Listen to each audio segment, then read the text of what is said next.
They're like listening to podcasts. Do you know what I mean? Like, no, but we have a YouTube channel, so it'll go on the YouTube channel and then go on the podcast as well. Well, I told you before, I showered. So, I mean, it's the Friday win. It's the Friday COVID win. This is the retirement plan, is that the podcast and the YouTube are going to blow up, and then everybody's going to listen to it and then sponsor Moonshot forever. I hope that's the hope. All right, CDL, how are you? I am good. How are you too? Thanks for joining us. Thanks for having me. The Squared Pizza Pod, we're excited. You are the third all-time ever video recording. So no pressure. The first two were great. We're expecting the same greatness from you too. No pressure. Lost another opportunity to deliver pizza to the door. Yeah. Oh, I'll tell you which place, but I know that's a question coming up, so I'll say that. At some point. Good. I'm very excited for that question. All right, CDL, we know that you've listened to every podcast episode intently, and we know that you've taken copious notes. And so you're also aware that we like to start, hopefully, with a little bit of fun things at the beginning of our stuff. Mm-hmm. So tell us a little bit why you love Boyz II Men. I mean, okay, why I feel like should be an obvious question. I mean, everybody knows different. Explain it to me. Really? I mean, I just feel like every song has, for me, every song is now connected to like a moment in my life. And I don't know why, On Bended Knee is like one of my favorite songs, and Water Runs Dry, which I feel like is a song that nobody listens to. Like there's just, it Water like brings me back to middle school. What? Water Runs Dry is one of your favorite songs? I feel like it's just an underrated song. It's very sad.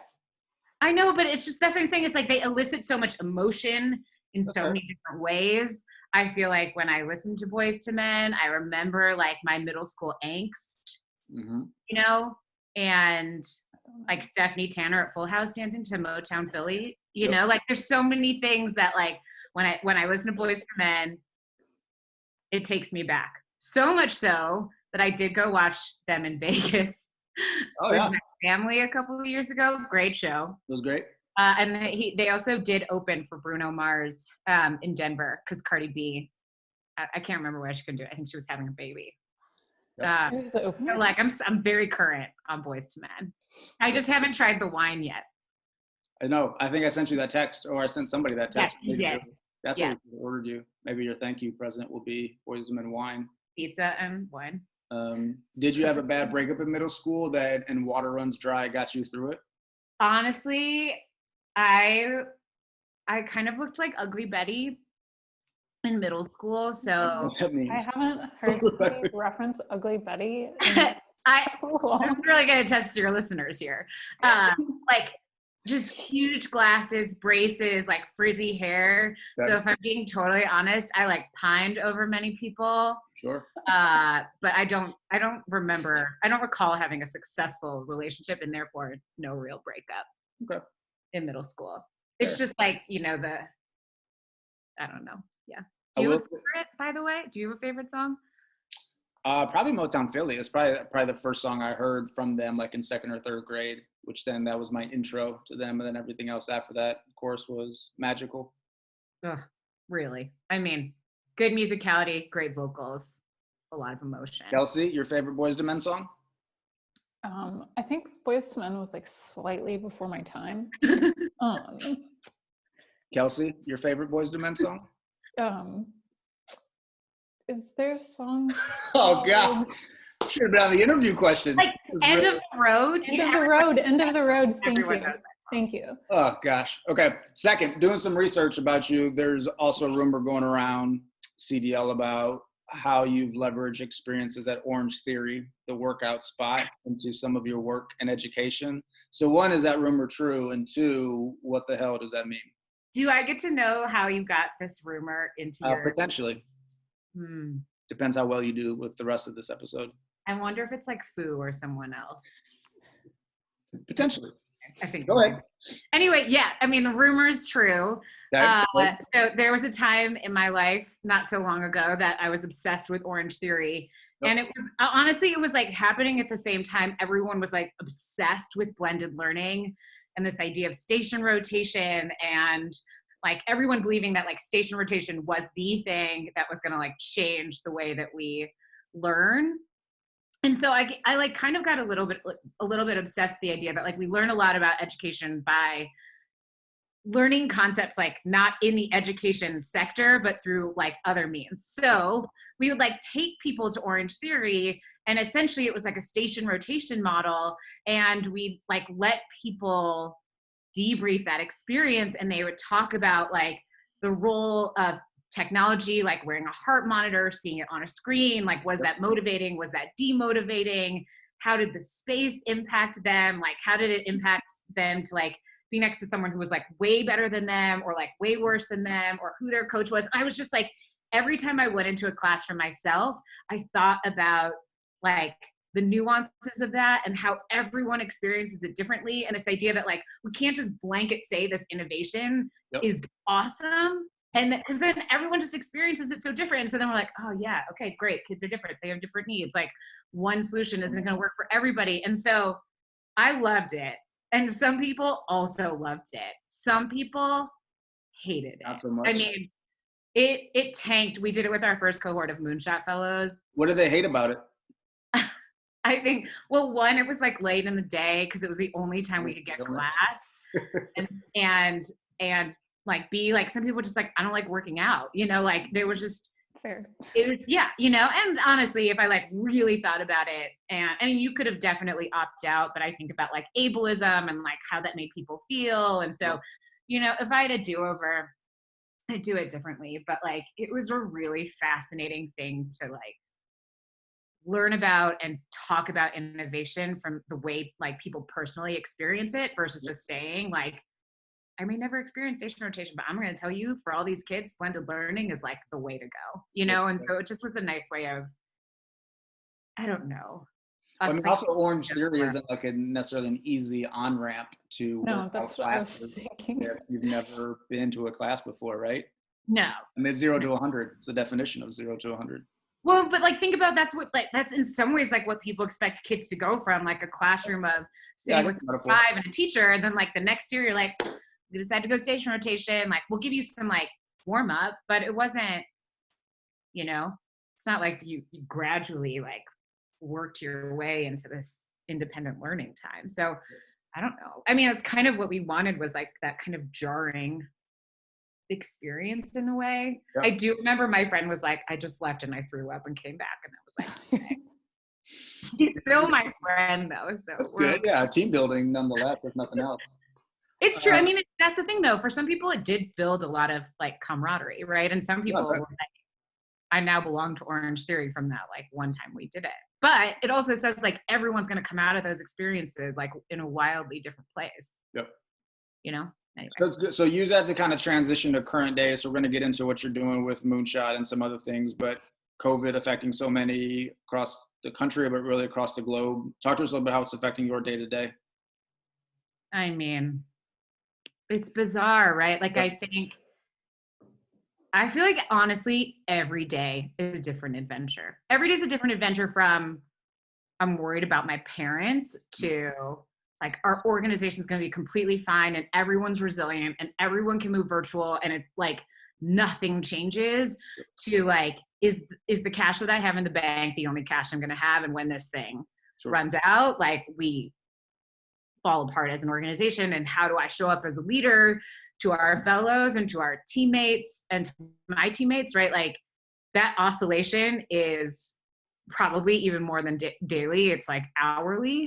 And what's been your leadership style through this with like your team and your fellows? Is it open book communication, closed off? Is it like, how do you process some of that?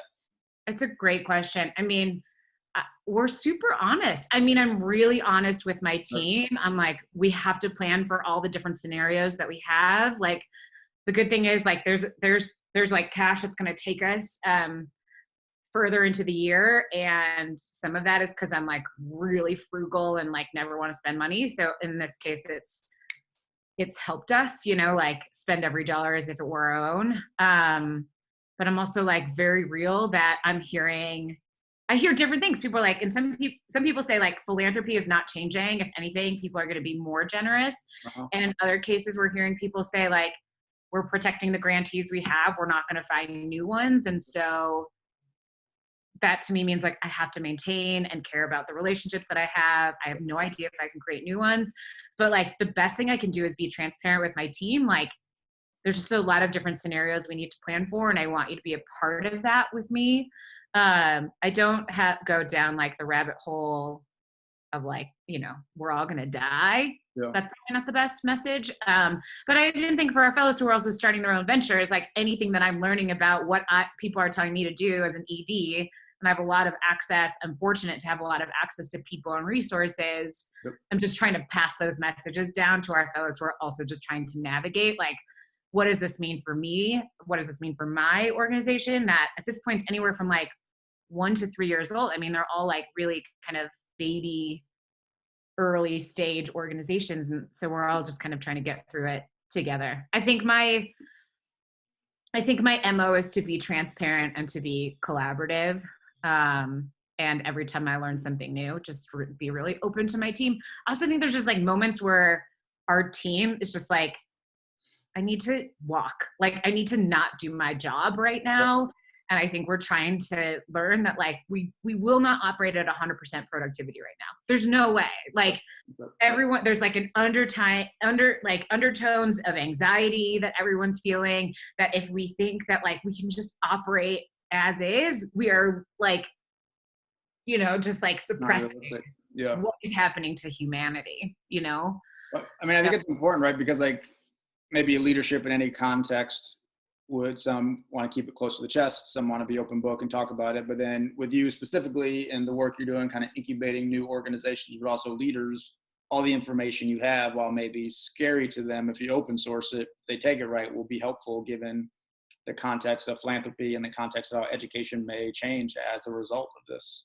Yeah, that's right. And I think, you know, just yesterday night, we had our like state of alumni call just to get folks together and remember, like, there is a community here for you. There is a bigger network here, and to not feel alone. It's just a big part of it. I mean, it doesn't, I think it also like doesn't even just fill their cup. It fills mine to be like, y'all, if we work together, like we'll figure out how to get through this, not without like some battle scars and wounds, but. And where are you in the camp of like, you know, some people are saying this will disrupt K-12 education as we know it. Some people are saying, chill out, we'll get back to normal, we'll forget about this. Like, where are you in the camp of like how this is going to affect public education? I think it will just like fundamentally change. Really? So, yes, I do. I mean, I'm curious to hear what y'all think. Like, David Clifford, who I don't know if either of you know him, he was going to start Design School X. He's been doing some work around like the liberatory design framework with the National Equity Project, like sent me a question around like, he's like, what do you think is going to be true about education when this is all over? And some of the things that I wrote to him were like, people will want the personalization. Now that they've been homeschooled for the last like however many months, it's like, I'm now learning like what I need as a learner. I know like what it feels like to have flexibility in my schedule and meeting outcomes. I now know like I need time for like educators need time for self-care. Kids need time to like breathe, right? And have time for mental health and exercise. And I think we'll question like that the only way to learn is in a school building, right? And I think this in some ways really opens us up to say we can learn in a lot of different places. Hopefully it's not just our homes and on Zoom, but I have always been excited about like using museums as places of learning, using workplaces as places of learning. And I'm just like, kids of all ages and parents, I think are going to demand something wildly different than what they have. And I think educators are going to also. I mean, I think we're in a really crappy spot of trying to like muddle through that now, but I think there's just going to be things that feel routine that unless this like hard reset hadn't happened, like we wouldn't have even thought it was possible. Yeah. So I don't know, but I'm curious. I mean, you sound surprised by my answer that I think it will fundamentally change. I just think what people will demand will be really different. I think I'm in that camp. I can't speak for Kelsey being optimistic, but I think it's the acknowledgement probably from families of like, because now the families are the teachers in a sense, right? If they have the privilege to be so they're getting a very good sense of like maybe what rigorous curriculum and materials look like and maybe what they do not. So I think that's going to be really eye-opening for like what their kids are actually doing 8 hours a day in school. But then as they begin to demand it, like how does the system and the structure change? Like will people stop going to traditional public schools? Will they demand that if they go to districts that, you know, we don't need 8 hours a day, we do need to be going to museums, or we don't need to be doing maybe some of this BS content or curriculum? Like how do the actual structures change as a response to this, I think is where my head's at. Yeah. I mean, I also think there's like the other side of that where parents are like, I would just love to shove my kids back into a brick and mortar building, you know? So, I mean, we should be honest. Like I take the optimistic view because I'm also like, I've always wanted us to push for something different. And I think this creates a moment for us to like ask parents, ask students, ask educators about like, in what ways can we make the world different now that we've lived a different reality for X amount of months. Yeah, exactly. Yeah, I mean, I would think, you know, Dr. Fuller was on the podcast, one of our first guests, and he talked about kind of the distribution model of education is broken, of how education is distributed to kids, and that, you know, he talked about experiences learning and meeting with people who were running kind of programs or schools, but weren't sanctioned as schools, but they were, you know, helping people recover from drug addiction or helping people that were transitioning off or outside of jail get jobs and recover professionally in that way. But people running these programs or nonprofits weren't considered schools because the way we define the school is a district school, a charter school, or a private school. And if you don't clearly fit into those three buckets in our current society, you're not defined as a school. Your distribution model has to be different. So does this or could this perhaps disrupt that distribution model to do and like serve more of those leaders that he was talking about? So I think that's... I mean, and that's why we've made some really conscious choices around the language we use at Moonshot to say folks are designing learning environments, because we're like, school is kind of outdated, right? Like it is an outdated idea, you know? So like, right? Like we say learning environments because we're like, I would love for people to dream bigger about, like what learning should look like and what counts as school. So I'm with you on that. I like that about your language. Say again? I appreciated that about the language you use to describe kind of, I mean, we haven't even started talking about your venture, but. Yeah, I thank you for noticing. It's important to us too, for sure. And I think before we get to Moonshot, like tell us, but tell the 7 million people that listen to all of our podcast episodes, like who. And YouTube. Yep, and our YouTube subscribers. Shout out to our YouTube subscribers. I'll subscribe. I haven't subscribed yet. So. We got one. 3. So tell us who is CDL and how did you get to be who you are? In 30 seconds. That's like a bigger question. You know, like I'll just say like I grew up in a really fun but kind of crazy household. Where? In outside Detroit in Michigan. I have 4 siblings, so I have 2 older sisters and 2 younger brothers, so I'm like squarely the middle child. Like I don't know, there were 5 of us sharing a bathroom, and like I don't know, I had my own room, but my 2 sisters shared a room, my 2 brothers shared a room, so I actually felt like completely alienated. So even though it sounds cool, I was like just very much a middle child in my home. But like I don't know, my parents are both from the Philippines. Okay.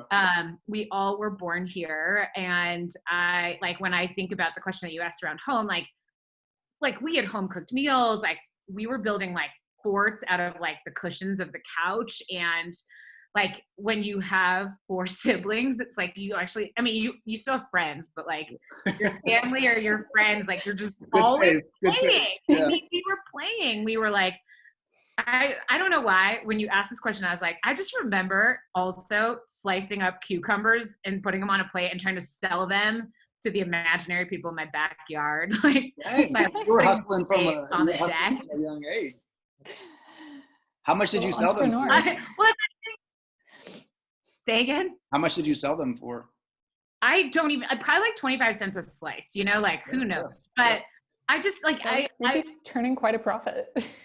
Nobody bought it, amazingly, like no buyers. But like, I remember my house as a place of like I don't know, besides like middle child angst, like just a place of like a lot of creativity, right? Like we almost never turned on the TV. We were always like making up games. Yep.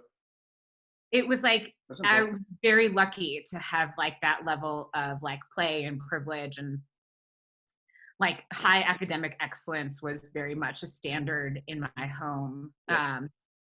Still trying to unwork some of the like perfectionism stuff, but you know. How did you end up in Denver?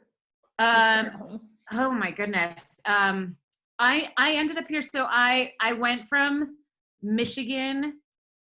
So I grew up outside Detroit. I went to school in Ann Arbor. I went to the University of Michigan. You regret not going to Ohio State? I'll just move on. Please. Anyway, all right.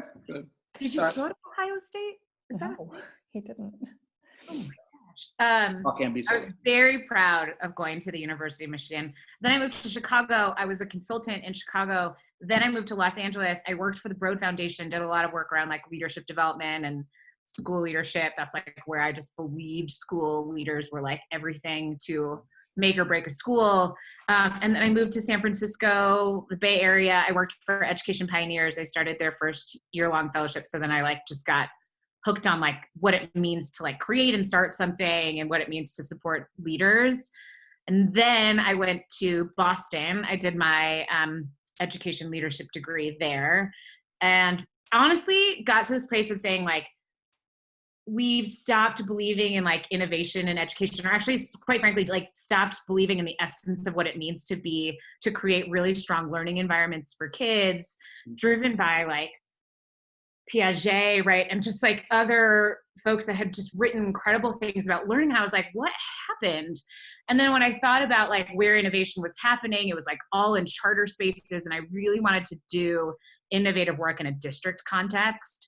And Denver Public Schools was like the place where I felt like there was innovation. Why were you so focused on districts? Because you felt like it was already happening in the charter space? Yeah, I mean, it was an equity issue. Yeah, I mean, it was like, you had a handful of kids in charters, you had thousands and thousands of kids in district schools. So if innovation was only happening in charter schools, we were actually ignoring where the majority of kids were. And I was hooked on the idea of trying to figure out like, how can we innovate within our existing public structures? Yep. And I felt like Denver was a really good place to do that. So I did honestly, the sad part of the story is like, I did my residency there. There were I feel like I worked harder than I have ever worked, and bureaucracy is hard. Like it's hard to move so many people. I had a friend in grad school who worked for the New York City Department of Ed. Yep.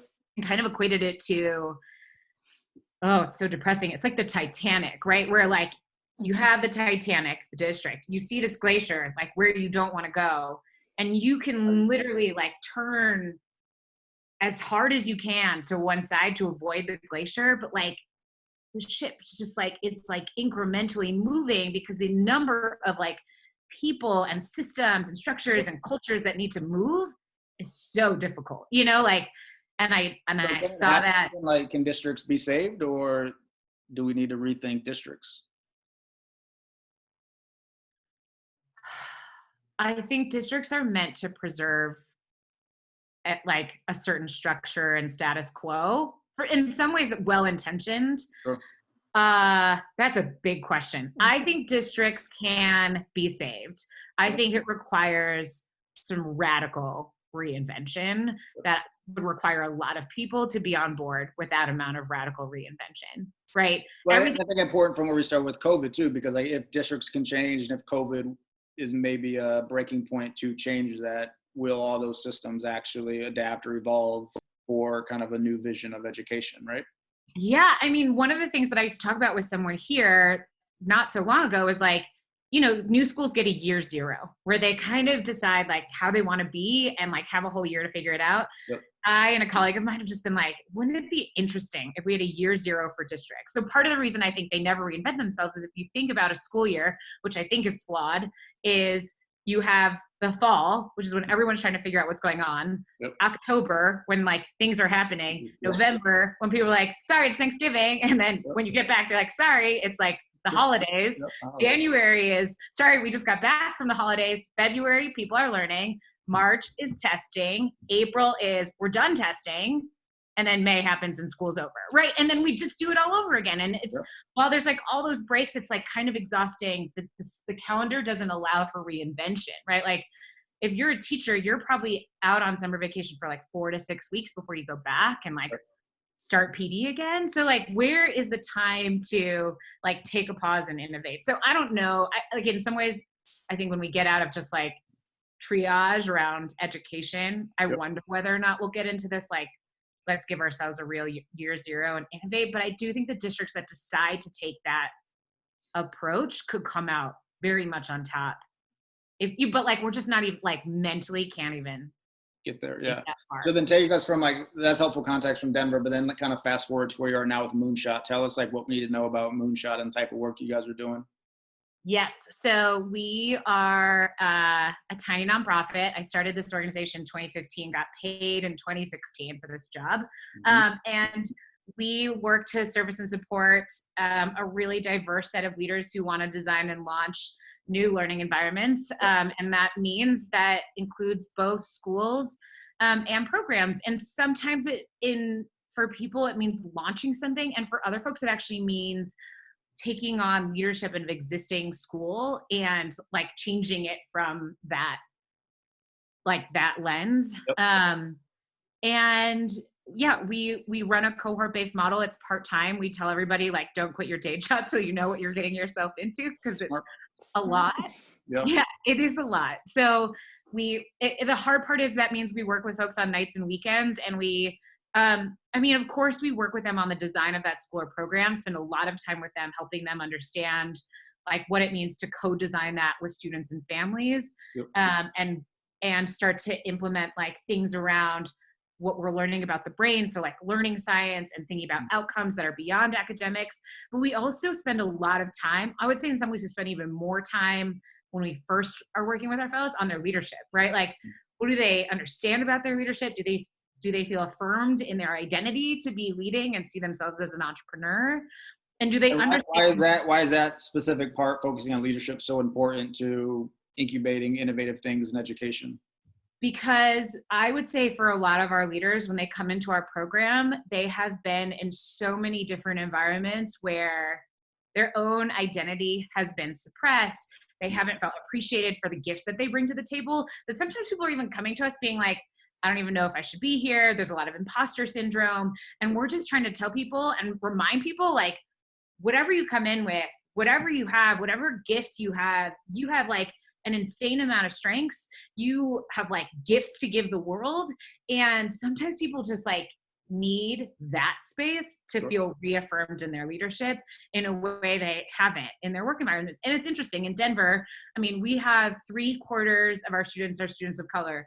1/4 of our teachers are teachers of color. Right. So when our teachers are in spaces, because we work with a high percentage of people of color, they usually feel like they're the only one, right? So they're also carrying the load of like being an educator that doesn't always necessarily look like their peers, and also being the person who's oftentimes supporting emotionally the students that are in their classrooms, right? And so by the time they get to us, sometimes people are just so broken down, like they don't believe in themselves anymore. And so sometimes people are just like, I need that affirmation, my leadership. I need this community to remember I can fucking why I had this idea in the first place and why it's valid. And it's valid and it's like worth it, And I think sometimes some of our fellows are like, I never thought that my idea was like even worth saying out loud, And so we watch this like leader transformation that I honestly think is even more incredible. I mean, the stuff they create is incredible, but it is like the evolution of the leader that we see, that is like mind blowing. Mm-hmm. Then obviously the last part is like, a lot of these folks don't have like the political and social capital and the networks that I think a lot of other people who come with privilege typically comes with folks who are both white and male, get. And so we're doing a lot of work to connect them with people who are decision makers, funders, critical to their launch, so that you know, they start to build the kind of network they need to launch their idea. And we also say to them, like, you could start charter school, you could start an after school program, and let's like help you understand what each of those things are. Cause oftentimes there's misconceptions on like what a charter school is. So no, really? I feel like everybody has all the facts and knows everything about all those things. Right? Nor would they try to like make something up that's not 100% accurate. Oh my gosh. I mean, the amount of things that I think that's what I love so much about our fellows is they're rewriting the narrative on like what a charter school can be, you know, like we have, I don't think you've met or heard of, maybe you have Wisdom Amuzu, who has founded Empower Community High School. Okay. He is a leader. He's a Black man, comes from Aurora, grew up there. His family's there, and started a school that is like completely co-created with the high schoolers there. They wrote the charter application together.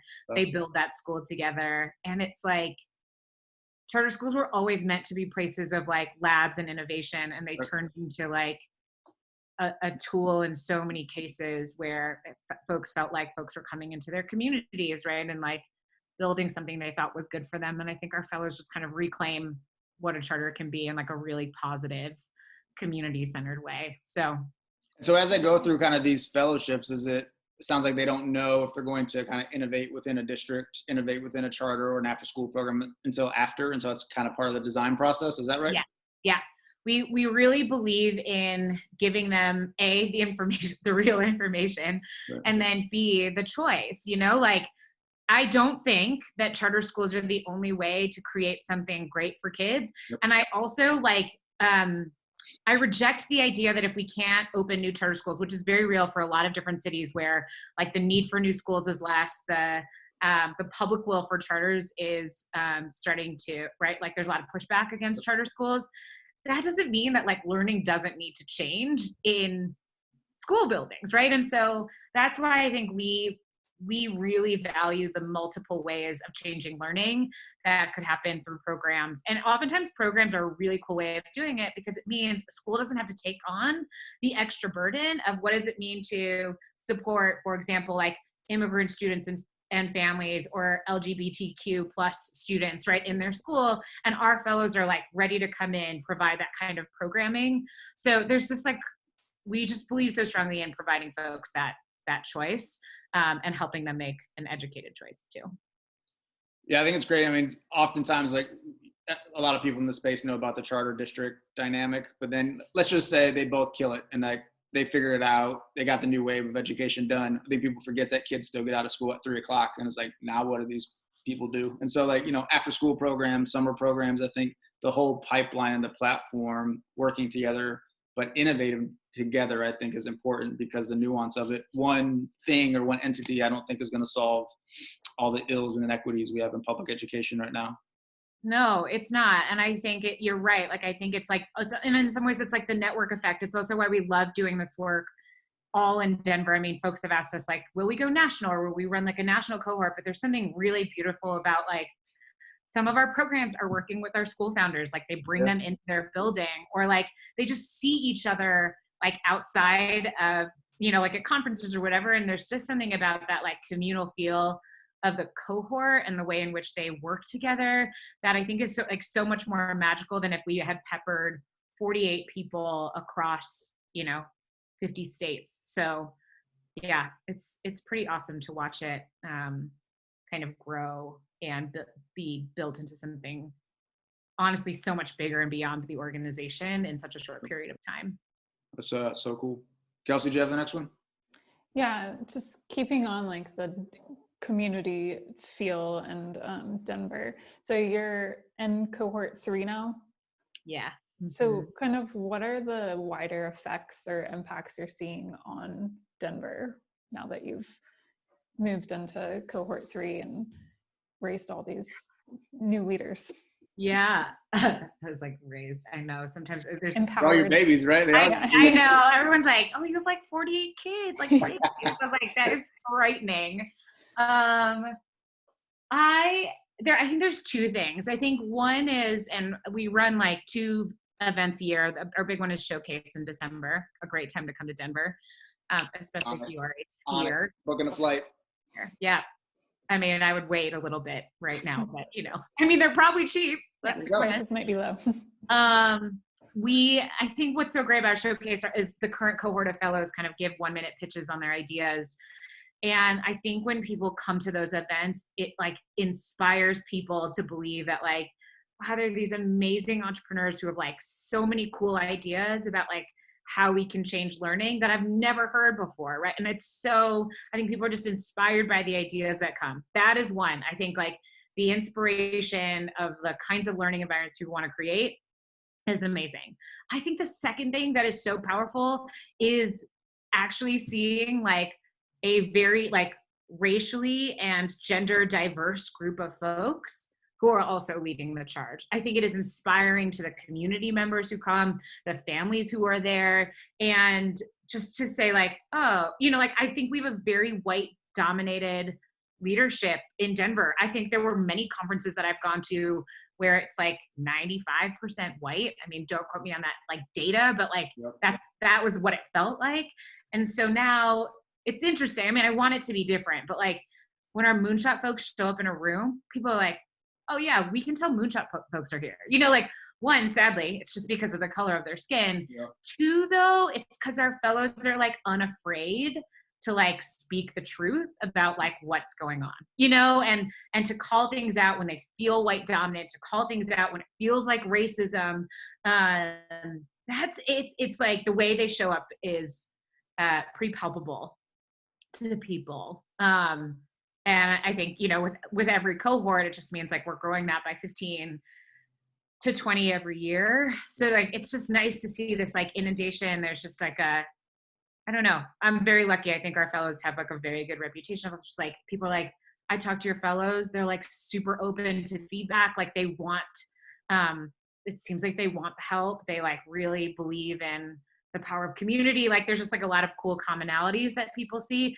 I think our fellows are just very rooted in their community. I mean, we recruit them locally because we think like the community, like change in a community can happen from within. You know? So like, we don't need to go to like Texas or Chicago to find the best leader. Like we believe that they already exist in this ecosystem, and they just need supports, you know, and money, quite frankly, to like get to where they need to go. And it's been really neat to like start to change. I think part of it was like, we wanted to change all the mental models that made assumptions about how you find leaders, where innovation comes from, what the role of a community is, and all of that change. And it's been really great to watch that happen over the last few years. Yeah. That's so cool. Can you talk, I mean, knowing that Moonshot focuses and supports leaders of color through their cohort and some of the work you already do, and I think you identifying as a woman of color as well, like how has race and gender played a factor, if it has, in you in the space leading this work? In like so many ways. Honestly, it's interesting. I thought about this for like my own journey, because I think there was a time in my life early in my career where like my aspiration was like assimilation is like what's going to get me to like where I like how I can be successful and to play the game, and my culture, my gender, my race like just is unimportant, honestly, is like what I internalized when I first started in my professional career. Can I ask why? Like, was it like societal systems? Yeah. I mean, I was working for like a strategy consulting firm that was like majority white and male. Our clients were like old white and male. So like bringing my full self into that room was actually like not at all what I was honestly coached to do.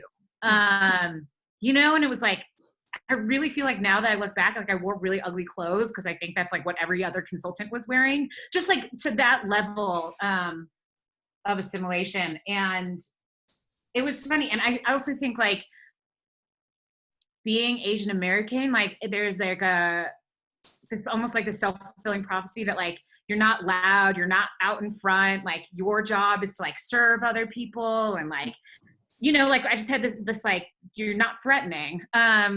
And that it wasn't about like my voice, it was about like synthesizing other people's ideas. Like my ideas didn't matter. And there was like just like this really weird turning point. I was like in this leadership cohort, and someone was like, they basically were just like, no, like, I don't care. It's not that what other people say. It's like, I want to know what you think, like what your actual beliefs are, like what your values are. And no one had asked me that before.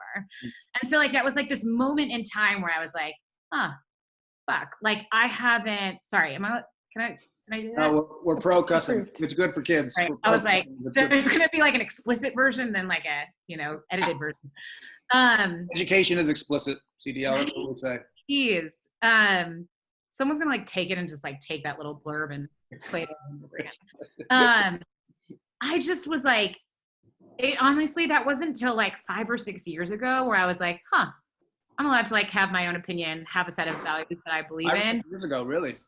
It wasn't really that long ago, because I just like was living in other people's worlds. And so I don't know. I feel like once I started realizing that was the thing, I started thinking about like, what do I really believe in? I honestly started standing up to other people. It didn't go over so well all the time, to the point where I was like, if I'm staying in education, I'm either going to work for myself or get out. Cause I feel too strongly about the things that I believe in. I think in so many ways, Moonshot was like, my last ditch effort to say, if I like live authentically in this world, as an Asian American woman who believes deeply in issues of equity and community alongside like entrepreneurship and leadership, like this is it. And I actually don't think I've been able to like lead authentically until this job, which I think is crazy to think about. And I think there's something so interesting. I think being Asian American in a conversation around diversity, equity, and inclusion, there's a really unique opportunity to be a bridge builder, honestly. Like white people let you into their conversations and people of color let you into their conversations in a way that like it doesn't work sometimes if like a white person, you know what I mean? And so I think I have like a real privilege in that way. I think it's a real asset in this work, because I also don't think, I do believe so much in our fellows living authentically in their experiences, but I don't believe in like, that we can't have allies in this work, right? And I think it takes all people to like raise all boats. And so I think in so many ways, like, I also think sometimes people just don't think I'm threatening, which is good, like, and so we just keep pushing. Truly, so they like, really get to know you, then they understand. But like, they're still just like, that it's too late. Yeah, exactly. They're like, wow, I just thought she was just like cute, like trying to do her thing, and I'm like, that's fine, because like at some point we're just gonna like underestimate. Yes, let them underestimate me. I'm gonna like run all over you. You won't even know it. And they're probably not going to listen to this podcast, at least this far in. So like, it's like to say, 7 million people. You keep saying that. 7 million people. Somebody's going to make it. It's going to blow up. All these quotes are going to come out, and then somebody's going to make it to the end. All right. Well, number one, obviously, thank you for that. But then transitioning to some kind of rapid fire one. So if we asked you the most innovative thing you're seeing in public education right now, what would you say? This is a really hard question, but I will say there was a very, very tangible tool that a teammate passed to me yesterday that in the world of like virtual learning, making it accessible to everybody is something that I don't think we're always thinking about. So like with folks who have autism, folks who have dyslexia, folks who have like physical and motor disabilities, there's like this cool guide around like how we think about virtual learning in a different way. It might not sound terribly innovative, but what I think it does is it makes sure that we don't ignore folks that sometimes feel like they're at the margins and are like forgotten in these moments. And I will say like there isn't an innovation here yet, but What's it called? So it's a website or a tool? What's it called? It's a tool. I'll have to find it for you. I should have just pulled it up. I'll see if I can pull it up. You can link it when we release it. It's awesome. Yeah, it's great. And then I don't think there's yet like an innovation here, but I think like the mindset of remembering like the equity conversation should not get lost in COVID. I think the disproportionality, particularly for African Americans, like who is dying, like who's getting sick and who's dying, has to make us start to realize like you can't ignore race in these conversations. Even, I get it, like humanity is suffering, but like some people are suffering more than others. I don't think there's an innovation there, but I'm like, we need to remember that. Because I think if we don't think about that in this argument, I'm just like, we're ignoring a big part of like kind of systemic inequities that are magnified in this So it's not an innovation as much as I'm like, there should be something there, but I don't know what like the something is yet. This might tie into your next answer, but can you give us one actionable thing for our audience of 7 million to do by the end of the week? I don't know why we're not going just for like 10, 100 million, 10 million, 100 million. We're easing into this. This is hard data. It's funny. The actionable thing is obviously this question around like, how do we keep that front and center, which is like kind of an action, just kind of a mindset. To me, I actually think one of the best actions we can take is like thank an educator for the work that is happening. I mean, they are, especially now with how they're rethinking their job, right? Yeah. Like it was a hard job to begin with. Right. It is still a hard job. Yep. My guess is by what teachers are getting paid, they don't live in the nicest of places. So they're also probably like struggling to figure out like, how do I live in my cramped apartment? I'm making assumptions, but I think that's true for a lot of teachers. Right. And then they're like being the tech support for their students who like, and we're expecting them to teach. So I just think like if everyone reached out to an educator to say thank you for the work they're doing, I mean, I think they're on the front lines in a different way. Sure. Yeah, that's great. I think it's just important to remember. Okay, everybody's favorite question, all 7 million of our followers and subscribers. What does Square Pizza remind you of? Okay, 2 things. One, as a child, we had Little Caesars pizza because I grew up outside Detroit. It's like Square Pizza is actually Detroit style pizza. Yeah, you probably have the best memories of this. Yes, and like Little Caesars came in like big. It also came in the most eco-friendly packaging where it was like a cardboard and a big piece of paper like stapled. And so that's my childhood memory. Wow, yeah, that's good.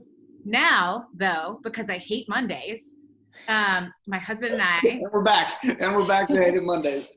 My husband and I have instituted Pizza Monday because pizza is like, just like happiness in a box, And we have a very good Detroit style pizza place here called Blue Pan Pizza. Shout out to Blue Pan Pizza. They're so good. I mean, it's literally Detroit style pizza. So now Square Pizza reminds me of like the happiness that happens on Mondays. I feel like Blue Pan's going to be a sponsor of the Square Pizza podcast pretty soon. I got a good feeling about that. I mean, or Little Caesars. Better. Deeper pockets. All right. Follow-up question. Did you guys have Square Pizza in school growing up? Ooh, that's a hard thing to say because like we had everything that came in those like trays with the plastic on it. So you definitely had it. I think by design, pizza was square, like because that would fit in the tray, but not like Square Pizza and like not happy Square Pizza, like sad Square Pizza. Sad Square Pizza, yeah. Did you? We only do happy Square Pizza here. We don't believe in sad Square Pizza. A bit more optimistic than that. Yeah. CDL, thanks for your work. Thanks for pushing the conversation forward, for all you're doing, and thanks for taking time to join us today. Thank you for having me. Okay.